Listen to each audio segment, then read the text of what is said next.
All right, man, you ready? A little deadlifting in? As ready as I'll ever be. All right, guys, so got Rolo here. Rolo just finished up his college season a few months ago, University of Northwestern Ohio, and he's actually getting ready to go play in Mexico, right? Yeah. Okay, so he's getting ready to go pitch in Mexico.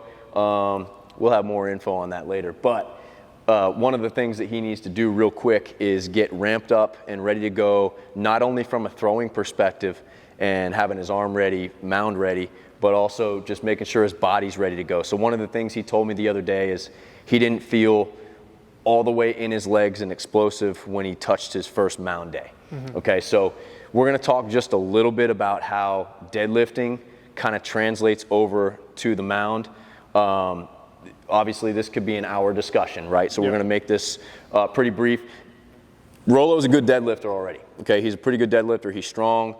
He's up close to 500 pounds? Over-ish? Over, he says over. We'll see. Close to 6. So again, guys, this is a little bit more technique, just focusing on some different things. There's obviously some variations and things that we can put in for him while he's deadlifting and throughout his programming, to make sure that he does have the feel that he's supposed to have as it translates over to baseball. Okay, so one of the first things here, we obviously have the trap bar.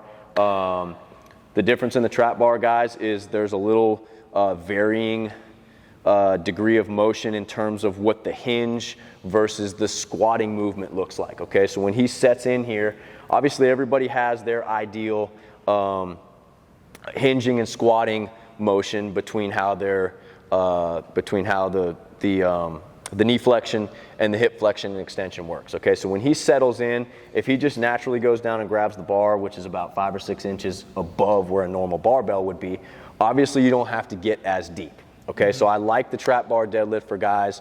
They're able to push the strength a little bit. They're able to stay a little bit safer, where they have the varying degree of motion, and they also have a little bit higher platform to pull from. Okay, so I really like the trap bar deadlift. Again, we'll use the straight bar, we'll use the traditional. It has its time and place, but we're doing this demonstration here today. So go back down there and grab that, man. So what you guys can see is he has his flexion that he set himself in. He has the center line of his feet straight up through his arms with a flat back.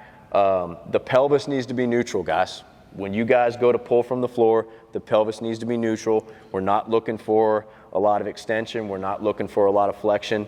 We're trying to get that pelvis neutral, okay? You'll see his head kind of settle. He looks straight ahead of him about 5-6 feet.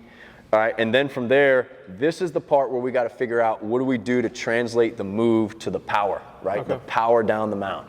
So we're in a flex position, and we're going to go into an extension position, right? So these hips are going to extend. We're going to close this window, and we're going to drive through. We're locking in.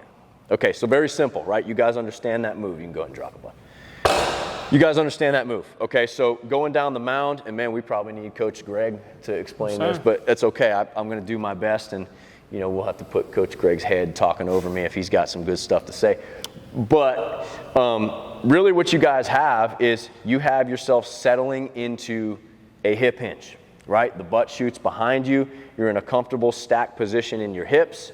The same thing happens when you guys go down the mound, right? You get into that hinge position, the butt slides behind you, and then everything starts to flow down the mound. You've got your degrees of internal and external rotation, both on the front side and the back side, okay? And as you get ready to rotate, and then you hit your front foot strike, that's when everything goes the other way, right? You go from hinging to extension, right? The rotation is going to lead you into extension and into the other hip, okay? So this is how you translate the deadlift to the mound. Now, it's a little bit different, right, because of the linear motion here versus the rotational motion down the mound. However, the power output starts from where? The ground, right? The ground, yep. Okay, so we want to make sure that we're super grounded here, guys. You almost want to feel like, I like to tell guys, we're taking our feet on the ground and we're trying to push the ground away from us instead of pulling the bar up. Okay, and that's going to make sure that you're closing that window, that hinge window that you've created between your arms and your waist. We're trying to close that window by pushing the ground away from us, the same way you do on a leg press or the same way you would do on a squat. Okay, the pull piece can't get confused. right? The pull piece has nothing to do with the ground energy. The ground energy is all about taking the hinge and going into extension. Okay. So does that make sense? Yeah, like you're kind of using that force that you've built up when you're from this position. Exactly.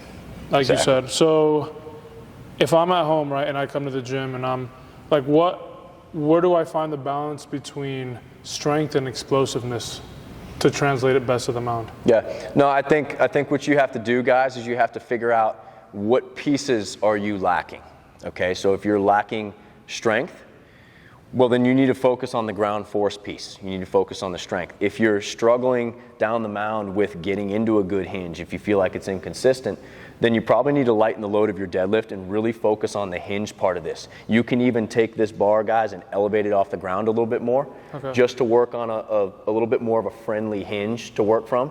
I certainly wouldn't go any deeper, because the deeper you go, the weaker that hinge is going to be.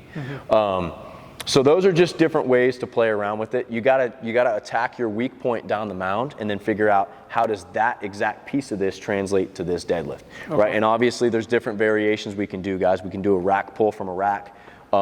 We can do a deficit pull where your feet are actually elevated. If you feel like you're strong, or if you're weak at the bottom of your move, and when you first start transitioning down the mound, we might go with a lighter load, and we may elevate the feet a little bit to make that bottom part of the pull a little tougher. We've also done the same thing with bands. You remember when you and me and Barron and CJ and those guys did that with the bands? That was to try to really challenge the bottom half of the movement. There's a lot of different variations. So for example, if I feel like I'm getting stuck going from this move into extension down the mound, a deficit pull would be a good drill for me to work out. Yeah. Deficit pull is definitely going to help with the force production piece of that. So if you're struggling going from the hinge into the extension piece while you have the rotation and the force is lacking, if you feel like, man, I got more in the tank, deficit pull is definitely going to help with that. It's just putting you in a weaker, hinged, flexed glute position that's going to force you to get out of that stronger. It's going to make it a little bit tougher. So definitely. Let's load it up. I'm feeling 700 today. No, we ain't doing 700. Good stuff. Sounds good. Awesome. Guys, if you want more content like this, like, comment, subscribe below. If you're interested in getting involved with our strength program, whether it's in person here in Atlanta or remote, we'll have a link below. Click the link, fill out the application, and let's stay strong.